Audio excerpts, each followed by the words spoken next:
to the BMJ some years ago. So Bob, could you just introduce yourself a bit? Hi, yeah, I'm based in Tasmania. My main activity these days is as editor of Coalwire, which is a weekly bulletin on the most significant developments around the world on the coal industry. It's free, anybody can sign up, and it goes out every Thursday morning. So if you're interested, please you should know. Would you call it a form of not-for-profit journalism? How's it funded? So I work for Coal Swarm, which is a project based within the Earth Island Institute in the US, funded by foundations to provide a digest for anybody who's interested in tracking the coal industry. The rationale being that if we want to protect the global climate, to reduce the millions of deaths of people from air pollution, then the coal industry is a big part of the problem. So we have to understand what's happening within the coal industry, follow what's happening around the world. There's a lot of citizen activism, a lot of it's very successful, a lot of emerging trends and some very positive success stories. So the more of that we know, the better. So could you give us an example of some of the types of stories that people get to read in Coalwire? Well, so for example, people who are interested in coal activism, last weekend there was 6,000 people in Germany who went and surrounded one of the biggest coal mines near Cologne. There's been protests over the last week in Thailand against a proposed coal plant there. In India, which is one of the countries that previously people had been expecting to be ever-expanding market for coal for the next 20 or 30 years. They're suddenly changing dramatically. There's a report out a week or two ago of the Auditor General finding how public lending utilities in India are at risk of losing billions of dollars over poor decisions to back coal plants there. One of the state governments issued a tender to try and get some stalled coal plants commissioned.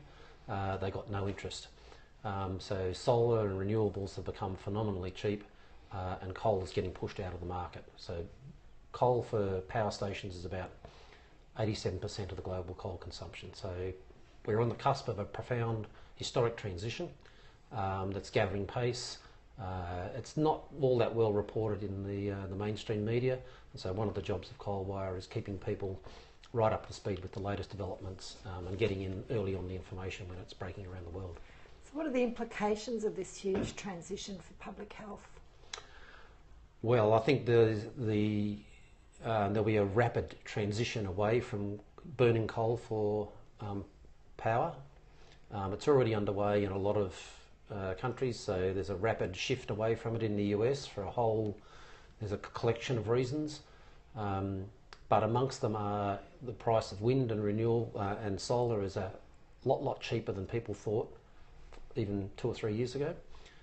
It's now the cheapest form of new generation. Power demand is actually going down because there's a lot of efficiency gains and all sorts of fronts. So power demand is going down.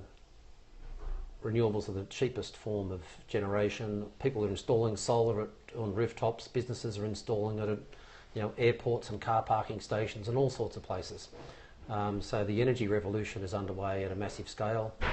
And previously, where there'd been a lot of despondency about our ability to meet even ambitious climate targets, now even people who are incredibly optimistic about renewables just look back at what was being said 2 years ago and just think, wow, it's happening a lot faster than people thought, and there's real reason for profound optimism that we can actually at least limit a lot of the other damage that we would otherwise be consigned to if we just kept on burning coal.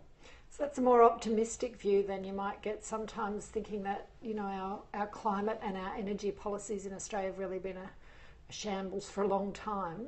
So is that because you're taking the global perspective? Yeah, it is, but it's also because there's an inevitability to the transition now. If you look back 5 years ago, 10 years ago, the global coal industry, particularly in the power sector, had a broad-based coalition of power generators, coal mining companies, major industry consumers, all arguing we can't do anything on climate because it's going to wreck the economy. Now the only people left pushing new coal-fired power stations are basically the people who make money from selling the coal. Most of the power generators, if they're talking about new plant in most parts of the world, not all of them, most parts of the world are talking solar and wind and energy efficiency and battery storage integration, demand management, a whole suite of new approaches that have made the old coalition fall apart. That's not to say that we've won, because in a cluster of countries like Vietnam, Turkey, Philippines, Thailand, Japan, there's still the old dinosaurs pushing the old technology. And in part it's being driven by countries that see that there's a geopolitical benefit in subsidising new coal plants. But there's still phenomenal success stories. Like a couple of weeks ago, Sri Lanka's energy regulator ruled out any new coal plants. They built one that was a Chinese subsidised project that was commissioned a few years ago. It's turned into an absolute horror show, just totally unreliable, breaks down all the time. The energy utility there was pushing for a new plant, lots of potential pollution problems there, a lot of resistance from the local community. The government didn't really want it, and the energy regulator said renewables are cheaper. So they've just committed a couple of weeks ago to no more coal. So if you would have thought that the case for coal was strong anywhere, you'd think about places like Sri Lanka. So that's part of the reason why there's a lot of optimism that gradually more and more dominoes are going to fall, and it's happening much, much faster than anybody thought a couple of years ago. So do you have a lot of engagement with health professionals or health organisations amongst your readership? To a degree. The publication Coalwire is only 4 years old, so it's a slow build. It's a very particular topic. So, 4 or 5 years ago, coal was seen as a bit of a sideshow in the debate about climate. Gradually that has shifted, and the role of public health as being one of the drivers about why we can shift away from coal is not only possible, but it's desirable. Air pollution is one of the biggest causes of avoidable deaths. Coal power is a big part of that, in particularly places like India, where I think the estimated tally is 110,000 people a year die from coal plant pollution. China is a well-known story, so there's a huge shift that's happening, and so we've got the confluence of cheap renewables and public pressure to get away from air pollution. So there's a lot more public engagement of public health professionals and politicians responding to accepting the fact that, well, we don't have to do what we used to do. We can move. So I'm sure many of our followers and readers, members of organisations like Doctors for the Environment or the Climate and Health Alliance, if they're not already reading your publication, would be very interested to know about it.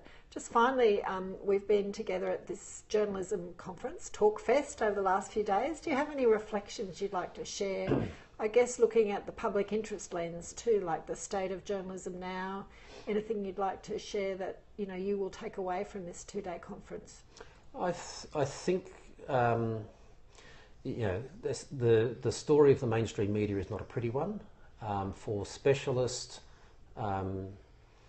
reporting on very important public health issues, some stories will get up via the mainstream, but by and large that has to be now driven by new entities, whether they're non-profit groups, whether it's public interest groups doing their own public outreach, whether it's blogs or podcasts or whatever.